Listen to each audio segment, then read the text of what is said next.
Hemos hablado en varios videos sobre la purificación que viene al mundo, porque éste ha ido muy lejos de los planes con que el Creador lo realizó.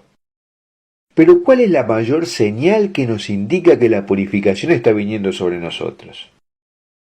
En este video hablaremos sobre las cosas en que debemos prestar atención para discernir el inicio de la purificación.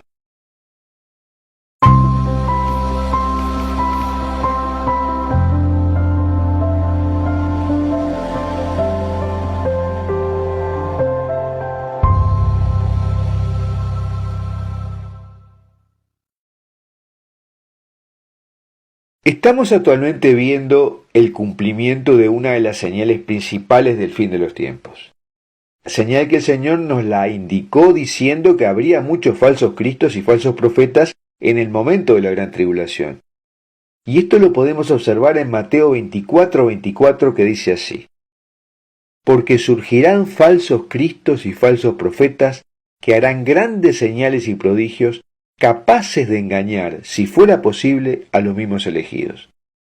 Cita bíblica que se complementa con lo dicho por San Juan en 1 de Juan 2:18, donde se nos detalla que nos daremos cuenta que es ya la última hora cuando muchos anticristos hayan aparecido.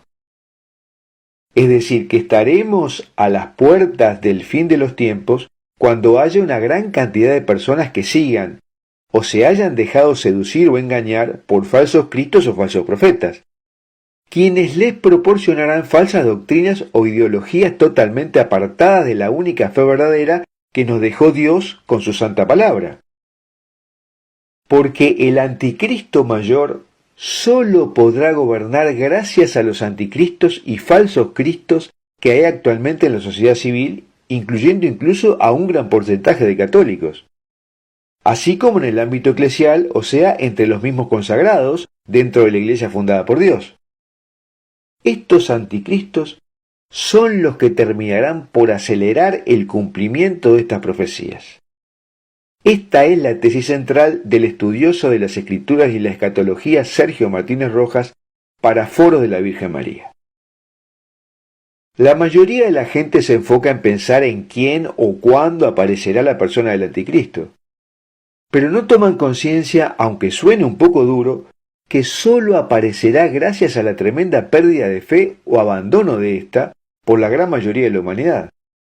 Es decir, que cualquiera de nosotros podríamos ser también pequeños anticristos si nos apartamos de la única doctrina verdadera de Dios y empezamos a creer en otras ideologías que nos ven del mundo, a través de los falsos cristos y falsos profetas. Bien dice San Pablo en 2 de Tesalonicenses que antes del fin de los tiempos y de la parucía tiene que darse primero la gran apostasía y luego sí la manifestación del impío. 2 Tesalonicenses 2:3 dice concretamente: que nadie os engañe de ninguna manera. Primero tiene que venir la apostasía y manifestarse el hombre impío, el hijo de la perdición. Con lo cual podemos señalar que la máxima señal que desembocará en la aparición del hijo de la perdición o el anticristo ya la tenemos desarrollándose plenamente, ya que aunque durante toda la historia ha habido muchos anticristos o pérdida de la fe verdadera en muchos, ninguna época se compara con la actual, en donde vemos claramente que esta pérdida de fe es terriblemente generalizada, aún entre los mismos cristianos y en las jerarquías. Y es así que podemos decir que los protestantes son anticristos y también falsos profetas o falsos cristos, ya que dicen ser de Cristo o cristianos, pero predican una doctrina contraria a la de Jesús. Rechazan y hasta odian a la única iglesia que fundó Jesús, la católica. Rechazan, son indiferentes o hasta odian a la Madre de Jesús, la Madre de Dios, la Virgen María. Rechazan o no aceptan los sacramentos que instituyó Cristo, como la confesión y la comunión. No creen que en el Santísimo Sacramento del altar esté nuestro Señor en cuerpo, sangre y divinidad. Y además dicen que sólo la fe salva, es decir, que por decir que creen en Jesús, ya están salvos, sin importar las obras de misericordia, o sin importar si pecan o incumplen los mandamientos a la voluntad de Dios constantemente. Y estos falsos profetas han conseguido seducir a una gran cantidad de personas que en su mayoría y por ignorancia de la fe católica se han convertido en anticristos protestantes. Asimismo, una gran parte de católicos son ya anticristos, porque un gran porcentaje son católicos por tradición y no practican su fe como nos la legaron los apóstoles, y que les fue transmitido a su vez por Jesucristo con quien convivieron. Y hay otro buen porcentaje que aún va a misa o reza rosario, por ejemplo, pero está a favor de ideas contrarias a la moral cristiana, que no las podemos mencionar aquí, pero que ustedes saben cuáles son. Y otros tantos van a misa, pero están en pecado mortal, infringiendo los mandamientos, como por ejemplo fornicando, adulterando, siendo injustos con los más necesitados, se divorcian y no respetan ya el sacramento del matrimonio, etc. Hay un relativismo muy extendido entre los católicos, en donde al bien se le llama mal y al mal se le llama bien. Y ni qué decir de los que pertenecen a otras religiones o que son ateos, que ni siquiera reconocen a Jesús como el único Mesías. El judaísmo, el islam, el hinduismo, el budismo, etc., son obviamente anticristos desde su origen. Los que pertenecen a la New Age son anticristos también, falsos profetas, ya que muchos dicen creer en Jesús, pero al mismo tiempo dicen que es un maestro ascendido, y lo ponen a la par de Buda o Mahoma. Es decir, que hablan de él como una persona muy especial, un profeta, pero no ven su divinidad única, no lo ven como Dios. Y también en vez de creer en la resurrección y las cruces que nos enseñó Jesús que debemos llevar, creen en la reencarnación y en los karmas. En vez de creer en el poder de la oración católica, creen en prácticas paganas de meditación como el yoga o el reiki, así como en el poder de las piedras, cuarzo, las energías, siendo esto puro esoterismo, ocultismo, superstición. Incluso hay muchos católicos que creen y practican todas estas espiritualidades cayendo en el sincretismo, es decir, en mezclar cosas que son de Dios con cosas que no vienen de Dios. Y los que componen la élite que domina el mundo son abiertamente anticristos y falsos cristos y falsos profetas. Porque es una élite que deliberadamente trabaja para el maligno y sus planes, siendo la gran mayoría masones o comunistas o hasta satánicos. Y casi siempre se hacen pasar como los salvadores del mundo, es decir, como falsos mesías, como son ellos que de una manera malvada provocan siempre el caos, y después ofrecen la solución a ese caos que crearon. Una élite que a través de los medios de comunicación, de los gobiernos y de los lobbies de organizaciones sociales han logrado atraer un gran ejército de seguidores o anticristos. Y son grupos que atacan cada vez con más furia a la Iglesia Católica, profanando y quemando iglesias, imágenes santas, hiriendo y asesinando sacerdotes. Ataque que solo está enfocado contra la única Iglesia de Dios, ya que el maligno lo sabe muy bien, y por lo tanto es la única iglesia que le interesa tratar de destruir. Esta élite de falsos cristos pretende instituir un nuevo orden mundial sin Dios, implementando el modelo comunista chino, que es un mix de control de la población y grandes empresas privadas que manejan la economía, con un solo gobierno del cual todos dependeremos. Y por último tenemos a los consagrados, o que pertenecen al clero de la Iglesia Católica, como cardenales, obispos, sacerdotes, monjas, monjes. Ya buen porcentaje de ellos son anticristos porque muchos predican cosas contrarias a la fe y a los dogmas católicos, siendo ellos mismos los principales responsables de que muchos laicos hayan perdido también la fe y vayan por el camino de la perdición de sus almas. Y por esto, y por los escándalos de algunos sacerdotes, muchos católicos, en vez de quedarse en la iglesia y hacer contrapeso, prefieren alejarse. Esta apostasía de los hijos consagrados del Señor es ya lo que colmará la copa y provocará que Dios purifique al mundo y a su iglesia. En resumen, pudimos analizar cómo actualmente vivimos en una generación en donde la fe verdadera casi se ha perdido, con la apostasía generalizada tanto civil como eclesial, en donde no solo los que no son cristianos o católicos están envueltos en toda clase de pecados que van en contra de los mandatos de Dios, sino que los mismos que dicen ser creyentes en Cristo están siendo hipócritas o fariseos, que era a los que Jesús recriminaba más fuertemente. Y por otro lado también dijo que a los tibios espiritualmente hablando los vomitaría de su boca. Toda esta apostasía en la que está sumergida la humanidad es la mayor señal que nos indica que estamos entrando en el fin de los tiempos.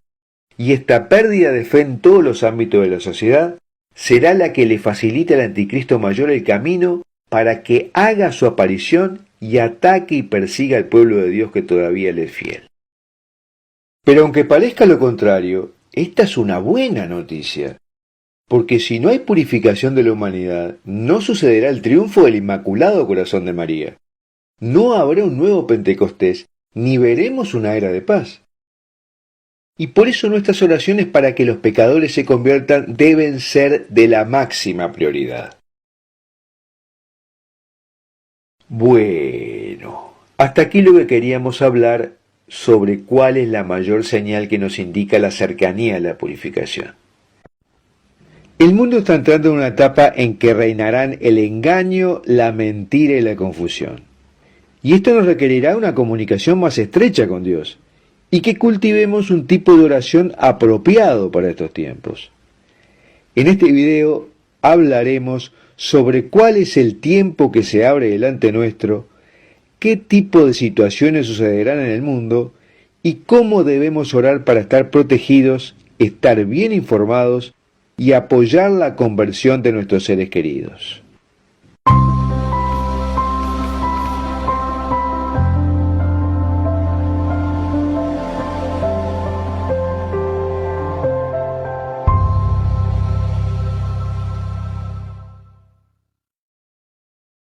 El mundo parece haber entrado a una nueva normalidad, y todo parece indicar que estamos a las puertas de un periodo denominado fin de los tiempos, donde la batalla entre el bien y el mal será mucho más fuerte y decisiva, y donde Dios le arrebatará al maligno y a sus secuaces el control que tienen de buena parte del mundo. Y esto implicará una purificación del mundo, pero también una purificación a nivel de cada uno de nosotros, y conducirá finalmente al triunfo del Inmaculado Corazón de María, un nuevo Pentecostés como desde hace tiempo está pidiendo la Iglesia, y un posterior periodo de paz. Pero lo que tenemos inmediatamente enfrente es la agudización de la batalla entre el bien y el mal, y la oración será fundamental en este periodo, más importante de lo que te puedes imaginar, porque nos enfrentamos a un enemigo cada vez más violento y además mentiroso, que va a crear falsas impresiones para despistarnos y sacarnos de rumbo. Él tratará de darnos miedo, quitarnos la paz, desinformarnos de lo que sucede realmente, dividirnos y hacernos creer que tiene más poder del que tiene. Estas son las razones por las que debemos estar atados más fuertemente a Dios. Y no solo para avanzar en nuestra purificación, dejándonos purificar por Él para que podamos acceder a todas sus gracias, sino también porque necesitamos protección y poder ver la realidad sin las falsas ilusiones creadas por el maligno. Y además apoyar con nuestra oración la conversión del mundo y especialmente de nuestros seres queridos. Esta lucha no aparecerá de improviso. Ya hay signos premonitorios, como el pánico que está siendo generado a raíz de la epidemia de coronavirus. Y al respecto hemos realizado un video sobre lo que están diciendo los demonios a los exorcistas, y el link lo puedes encontrar en la descripción de este video en YouTube. Pero también Dios mandó a sus profetas a avisarnos desde hace siglos la lucha que vendría. Uno de ellos fue la hermana Mariana de Jesús Torres en Quito, Ecuador, que recibió apariciones de la Santísima Virgen en el siglo XVII. Nuestra Señora le dijo que en el siglo XX la preciosa luz de la fe se apagará en las almas debido a la corrupción moral, y que el pequeño número de almas que mantengan la fe y practiquen las virtudes padecerán variados sufrimientos. También le dijo que la inocencia de los niños casi desaparecerá, y que buena parte de los sacerdotes abandonarán sus deberes sagrados y se apartarán del camino marcado por Dios. Fíjense bien que está hablando 3 siglos antes sobre lo que sucederá en nuestro tiempo. Luego, a mitad del siglo XIX, Nuestra Señora se apareció en La Salette y le dijo a los videntes que, sobre fines del siglo XIX, una gran cantidad de demonios serían liberados del infierno y que pondrían fin a la fe, poco a poco, incluso en aquellos dedicados a Dios, dando como resultado que los espíritus de las tinieblas se extenderán por todas partes y habrá un debilitamiento universal en todo lo que concierne al servicio de Dios. Y habla también que se producirá un descuido de la oración y la penitencia. Y pocos años después, el Papa León XIII tuvo la visión de un ataque masivo de demonios sobre el mundo permitido por Jesucristo. Él oyó un diálogo entre el demonio y nuestro Señor, donde el maligno le decía que podía destruir la iglesia, y que solo necesitaba un poco más de poder y tiempo. Jesucristo acepta el reto y le da entre 75 y 100 años para operar más libremente. Fue a raíz de estas visiones de León XIII que escribió las oraciones leoninas para decir después de cada misa, entre la que estaba la oración a San Miguel Arcángel. Y luego, a principios del siglo XX, San Pío X escribió su primera encíclica advirtiendo sobre los furiosos esfuerzos para borrar la memoria y el conocimiento de Dios de la faz de la tierra. Y en 1957, Sor Lucía de Fátima, en una entrevista con el padre Fuentes, le dijo que la Virgen le contó que el diablo está en medio de una batalla decisiva contra ella y que de ahora en adelante debemos elegir con quién vamos a estar. También le dijo que Dios está dando los últimos remedios al mundo, que son el Santo Rosario y la devoción al Inmaculado Corazón de María. Y nos está dando también el último medio de salvación, que es su Santísima Madre. Y concluyó diciendo que ahora es necesario que cada uno de nosotros comience a reformarse espiritualmente, que cada persona no solo debe salvar su propia alma, sino también las almas que Dios ha puesto en nuestro camino, y que el diablo hará todo lo posible para distraernos y quitarnos el amor por la oración. Bueno, y no hago más citas porque con estas vemos claramente lo que iba a suceder. Todo esto es una alerta de que si nuestra relación con Dios siempre debió haber sido importante, ahora es imprescindible. Nuestra supervivencia depende de cómo nos relacionamos con Dios, porque en el periodo de confusión que estamos entrando, nuestras propias fuerzas humanas serán escasas para sobrevivir, ya que el maligno utilizará todo tipo de estratagemas para que nos alejemos de Dios y de esa forma perdamos nuestra salvación. Si no tenemos una relación sólida con Dios, no tendremos información veraz de lo que está sucediendo. No podremos comprender el plan que Dios tiene para cada uno de nosotros y los regalos que Él puso a nuestra disposición en este momento. Y tampoco caminaremos por el plan que Él ideó para que purguemos nuestros malos hábitos y pecados que adquirimos en el mundo. ¿Y cómo se logra esto? Esto se logra con la oración, pero una oración que busque establecer una relación con Dios, una comunicación de doble vía. Esta es la oración indicada para estos tiempos. Una oración que sea una conversación, no un monólogo, que nos permita escuchar. No recitar fórmulas preparadas de antemano rápido y distraídamente, porque con esa forma de oración actuamos como si Dios solo tuviera que escucharnos y que no tenemos necesidad de escuchar los pensamientos y deseos que quiere comunicarnos. Tenemos que abrir el corazón y la mente a Dios suavemente y no centrarnos en una lista de peticiones. Peticiones que son válidas, ojo, y debemos hacer, pero luego que establezcamos esa comunicación espíritu a espíritu con Dios. ¿Y cómo se logra esa comunicación? Durante el silencio de la reflexión sobre la vida de Jesús, durante la lectura y meditación de pasajes de la Biblia, durante la contemplación de hechos de la vida de la Santísima Virgen y de otros santos, durante la meditación silenciosa mientras rezamos el rosario tratando de evitar las distracciones. Las distracciones siempre van a existir, en parte generadas por el maligno para apartarnos de la comunicación con Dios. Por eso ha llenado el mundo de tanto ruido. Y la forma más eficaz de combatir las distracciones es eliminar cada distracción en el momento que aparece en nuestra mente. Expulsarlas dejando de pensar en ellas. Pero la forma más perfecta de comunicación con Dios es llegar al estado de comunión permanente con Él, todo el día y todo el tiempo. Esto es que cuando estemos haciendo lo que sea, sentir que estamos en presencia de Dios, dedicar cada cosa que hagamos a Él, sentir que nuestra confianza está depositada solo en Él y no en nuestras habilidades y lo que puede hacer otra persona. ¿Y cómo sabremos que nos estamos comunicando con Dios? Porque lograremos paz y tranquilidad interior. Cuando le abrimos a Dios nuestra mente y nuestro corazón, Él viene a nuestros pensamientos. Y nuestros pensamientos y sentimientos comienzan a ser los que Dios pone en nosotros en ese momento. Dios no tiene que usar palabras y signos externos para transmitirnos ideas. Él entra en nuestras mentes directamente y habla en secreto sin hacer ruido. Y solo por la fe y la paz que deja es que sabemos que Él está trabajando en nosotros. Y su dirección la tendremos también en las cosas que nos suceden en la vida diaria, que asumimos como sus respuestas a preocupaciones, ansiedades y preguntas que nos hacemos profundamente. Vienen tiempos en que el maligno va a suscitar grandes miedos en todo el mundo. Él quiere que vivamos atemorizados. Va a tratar de quitarnos la tranquilidad y la confianza en que Dios nos está sosteniendo y guiando. Tiempo en que sus secuaces van a generar informaciones falsas que hagan perder la fe a muchos cristianos. Además impulsarán a personas alrededor nuestro para que nos ataquen.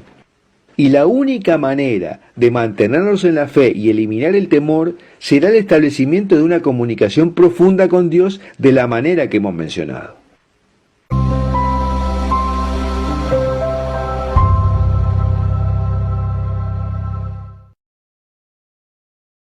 El Sagrado Corazón de Jesús tiene un plan preciso para reinar en nuestro tiempo histórico, en que el maligno y sus secuaces están haciendo el último esfuerzo para desterrar al cristianismo de la faz de la tierra.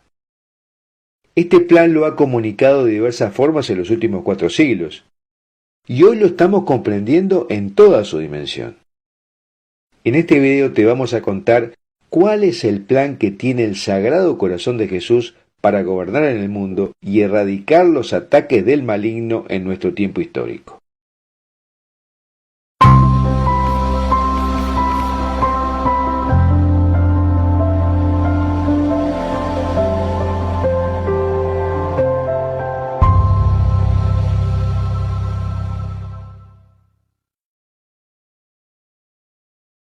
Hay 4 apariciones del Sagrado Corazón de Jesús que muestran claramente cuál es el itinerario de la reconstitución del mundo que con el paso de los siglos está siendo cada vez más dominado por el maligno.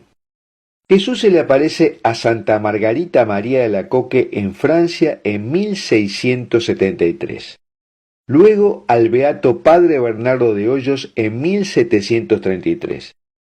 De ahí en el siguiente siglo a la Beata Madre Encarnación Rosal en 1857 y por último a Santa Faustina Kowalska en 1931, una vez en cada siglo. ¿Y cuál es el mensaje principal que nos quiere dar? Con Santa Margarita en Francia, Jesús recuerda el amor que tiene por nosotros. En España, el Padre Bernardo recibe las confidencias del corazón de Jesús con la promesa de que Él reinará. A la Madre Encarnación en Guatemala Jesús le cuenta lo que sufre su corazón por el pecado del mundo. Y Santa Faustina recibe a Jesús en Polonia con las revelaciones de su misericordia, pero también de su justicia. De modo que en resumen, Jesús nos recuerda que nos ama y que sufre por nuestro abandono, que quiere reinar a pesar del pecado nuestro, y que si lo amamos y le pedimos perdón, Él desplegará toda su misericordia. De otro modo, a quienes no acepten su misericordia, les aplicará su justicia. Y hay algo a lo que no le hemos dado suficiente relevancia en estas profecías, y es que Jesús dice que Él va a reinar. Jesús no pone condiciones, habla y cuenta el futuro en tono de una promesa divina incondicional. Comienza sus promesas con Santa Margarita María, quien recoge del Sagrado Corazón esta frase: reinaré en el mundo a pesar de mis enemigos. Esto significa que destruirá el imperio de Satanás y sobre su ruina levantará el imperio de su amor.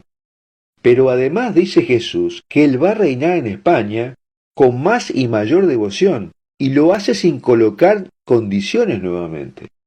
Como si antes de reinar en el mundo fuera necesario empezar por España. Pensemos que en ese momento que Jesús da esa profecía, México, Guatemala, Chile, Argentina, Uruguay, etc., pertenecen a España. Eso quiere decir que Jesús reinará en todos estos lugares de Iberoamérica primero, pero inicialmente reinará en España. Y esto recuerda las profecías sobre el gran monarca, que apuntan a España como el lugar donde éste reinará. La Virgen lo dice en la aparición de Esquioga en España, que ella pondrá a su rey y que existirá a partir de ello un gran cambio. ¿Será que Jesús escoge lugares donde la Virgen ha tenido una devoción muy especial? Puede ser, porque sin duda España ha sido un lugar mariano por excelencia y que defendió con valor la creencia en la Inmaculada Concepción. Pero también en Francia existen dos apariciones muy populares como son la Medalla Milagrosa y la de Lourdes, y ambas representan la Inmaculada Concepción. Y Guatemala aprendió de España a valorar y defender esa creencia, incluso hasta el punto de declarar en su independencia que la Inmaculada es su patrona. Pero Polonia no se queda atrás. Es un pueblo muy devoto de la Virgen y de la devoción a la Inmaculada, al punto que en San Maximiliano Kolbe funda una ciudad enorme dedicada a este dogma, donde coloca desde panaderías, sastrerías, etc., y todo lo que tiene que ver con una ciudad, pero con su columna en la Inmaculada. Además, Santa Faustina dice que Polonia preparará el mundo para el momento de Jesús, y dice, de ella saltará la chispa que ilumina el mundo. Algunos piensan que esto bien podría referirse al Papa San Juan Pablo II, que hizo grandes cosas para propagar esta devoción a la Divina Misericordia, aunque pareciera más general, porque incluso hoy son los polacos los que dan el ejemplo para perseverar en la fe, siendo el único lugar en que siguieron las misas públicas a pesar del confinamiento por el coronavirus. Y lo que está sucediendo en el mundo hoy, ¿será una señal de que ya está cercano el momento del gran monarca? De seguro Jesús previó esto con sus apariciones. Se dice que el momento del gran monarca debe estar acompañado por una Europa sin identidad cristiana y recostada a otras religiones. Y al parecer cada día esto es más cierto, ya que disminuye la cantidad de cristianos, aumenta la de islámicos y los ateos. Y además hay una estrategia en curso desde hace varias décadas para quitar el cristianismo de la cultura de Europa, promoviendo migraciones de África y Oriente Medio, lo que se ha dado a llamar el gran reemplazo de la población. Y este multiculturalismo, que tiene como objetivo licuar el cristianismo, ya estamos viendo que está generando grandes tensiones y seguramente aumentarán. Los incendios a iglesias católicas y a sinagogas son cada vez más frecuentes, mostrando cuál es el objetivo perseguido, o sea, quitar de en medio la matriz judeo-cristiana de Europa. De modo que estamos en condiciones de identificar el lugar y el momento del reinado de Jesús. Estas promesas de Jesús van unidos de alguna manera a la Inmaculada, porque ya hemos visto que las 4 apariciones tienen una relación especial con ella, y que será necesario que haya un caos antes que Él reine. Porque los evangelios dicen también que antes de la venida de Cristo habrá señales, desastres naturales y guerras, pero que aún no será el fin. Eso sí, estará cercano, pero aún faltará. Y por eso debemos mirar cómo esto se cumple hoy, con tantos católicos que son silenciados por sus creencias y perseguidos hasta el punto de que otros que se dicen ser católicos los quieren acallar. Y además hoy estamos con el mundo en vilo, porque el nuevo orden mundial quiere acelerar la 4ª revolución tecnológica con la robotización de todos los aspectos de la vida a través de la tecnología 5G, lo que implicará una gran masa de desempleados a los que se aprestan a controlar y confinar para prevenir disturbios. Pero este peligro no detendrá el plan de Dios.